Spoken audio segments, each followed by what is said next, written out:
So recently, I rewatched a movie I very much enjoy called The Truman Show.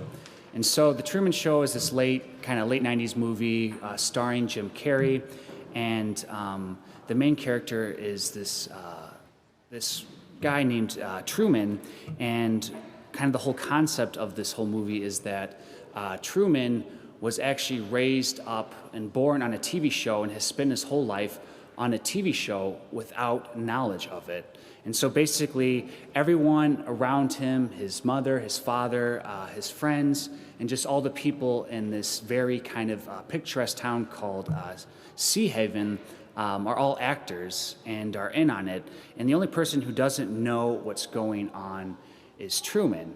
And so this world is very beautiful. It's always sunny and has perfect weather. The characters are more kind of like Leave It to Beaver. They're all well dressed, always polite and genteel. And, it seems that things are pretty good for Truman.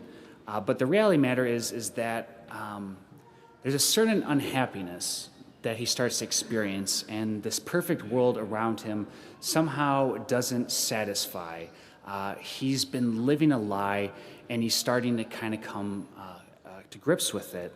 And so, but this is kind of interesting. How could someone live for, he's probably 27, 28 years without picking up on that he's living in a TV show? He's kind of living in a lie. And kind of the creator of this world, his name is Christof, and there's a point where he's interviewed, and the interview asks, why do you think Truman has never come close to discovering the true nature of his world until now? To which Christof, the creator, responds, we accept the reality of the world with which we're presented. It's as simple as that.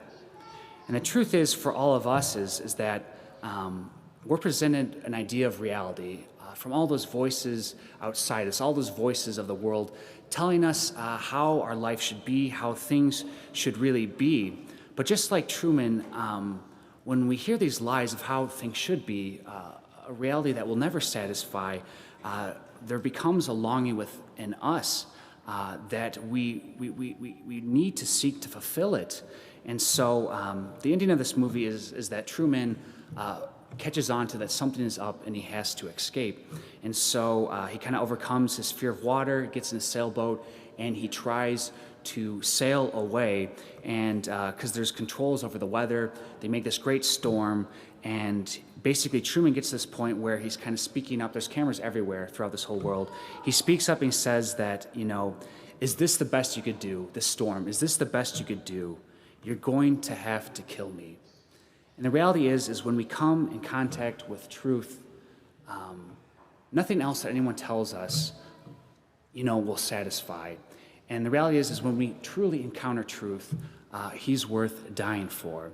And today we live in an age where there's just tons of noise, everywhere from media. We're constantly distracting ourselves, and we could find it difficult to hear the voice of the Good Shepherd.